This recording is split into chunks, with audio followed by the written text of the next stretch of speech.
adalah yang pertama adalah gaya gesek. Gaya gesek terjadi akibat gesekan dua benda. Apabila ada benda yang bergesekan, akan mempengaruhi kecepatan gerak benda.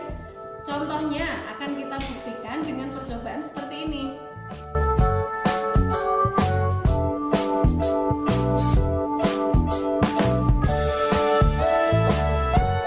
Kedua bola ini menggelinding di tempat yang permukaannya berbeda.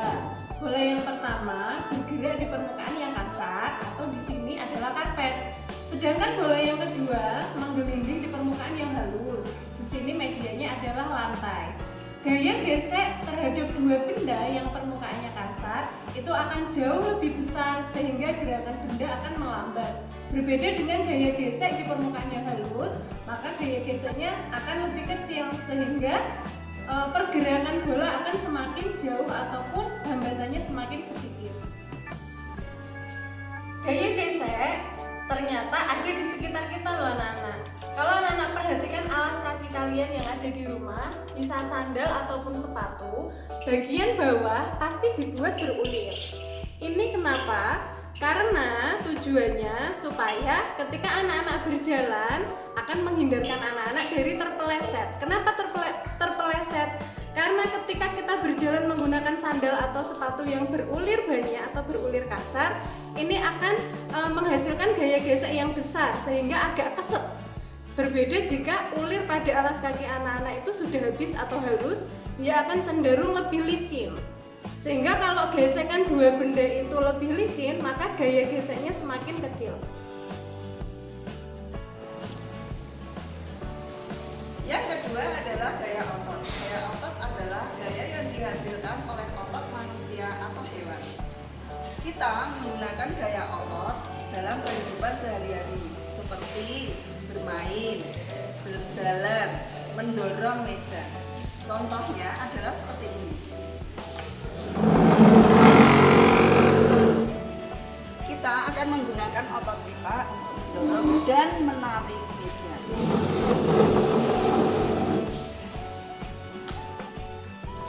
Manusia juga menggunakan otot hewan untuk melakukan pekerjaan yang berat. Misalnya menarik gerobak dengan otot hewan seperti kuda atau sapi atau kerbau. Baik anak-anak, gaya yang ketiga adalah gaya pegas. Nah anak-anak, dinamakan gaya pegas karena sebuah benda itu mempunyai kelenturan sehingga ketika dimampatkan dia bisa kembali lagi ke bentuk semula. Banyak hal. Satu contoh, benda itu misalnya ketika kita mainan slime atau slime. Oke, contoh yang lainnya adalah sebuah per. Nah, per ini ada di dalam ballpoint.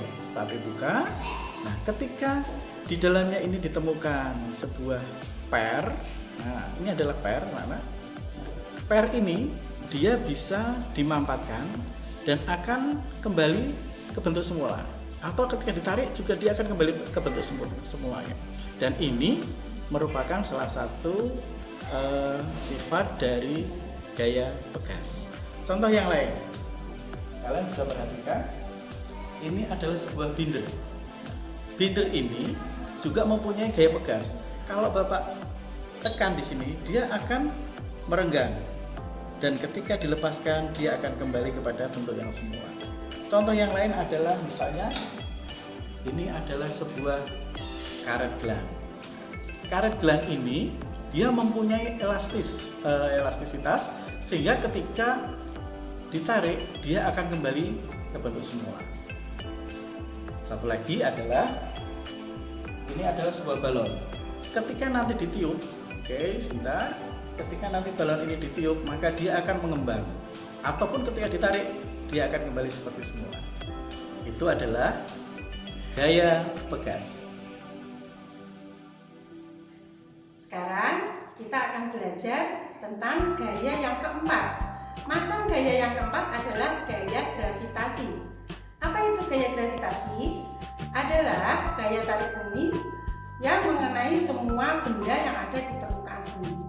Sekarang perhatikan benda yang dilempar ini ke atas, kemudian lihat, perhatikan. Benda yang dilempar ke atas, dia akan jatuh kembali ke bumi. Perhatikan benda yang ini.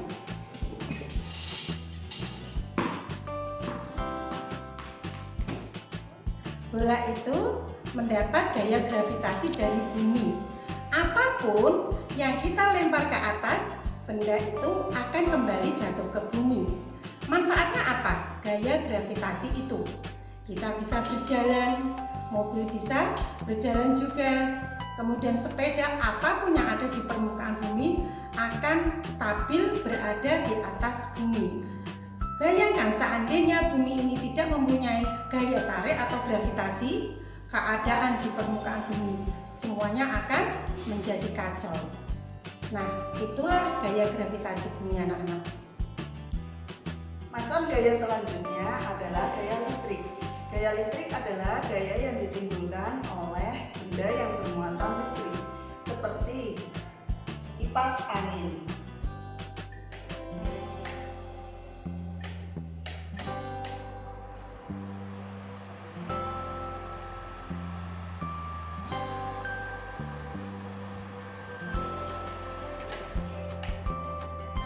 Jadi kipas angin tadi tidak akan berfungsi dengan baik jika tidak dialiri listrik. Gaya listrik ada dua, yaitu yang pertama adalah gaya listrik statis. Gaya listrik statis adalah gaya listrik yang tidak mengalirkan arus listrik. Yang kedua adalah gaya listrik dinamis. Gaya listrik dinamis adalah gaya listrik yang mengalirkan arus listrik. Gaya listrik statis juga dapat dibuktikan loh Bu Nita.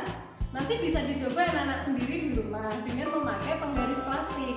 Penggaris plastik silakan anak-anak gosokkan ke rambut kita yang kering, atau selain rambut juga bisa kain.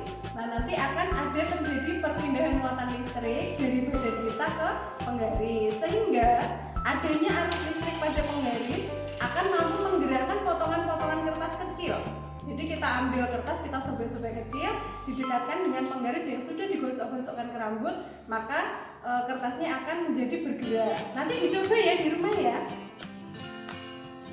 Gaya yang keenam adalah gaya magnet.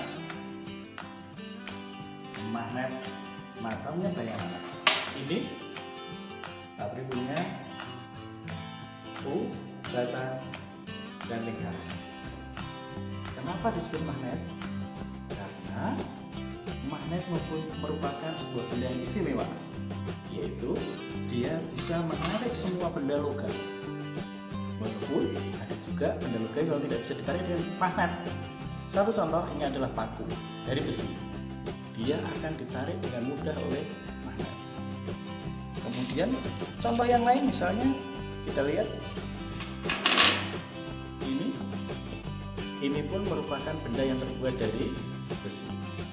Dia bisa ditarik dengan mudah oleh magnet. Magnet sendiri merupakan benda alam berupa besi yang mempunyai kekuatan untuk menarik benda-benda logam. Magnet bisa dari magnet alam maupun dari magnet buatan. Oke, terima kasih. Demikian tadi anak-anak penjelasan tentang materi kita, yaitu tentang gaya. Macamnya sudah ada semuanya dan kalian perlu memperhatikan, mencermati supaya kalian bisa menjawab pertanyaan dan tugas-tugas dari Bapak dan Ibu. Demikian, Assalamualaikum warahmatullahi wabarakatuh.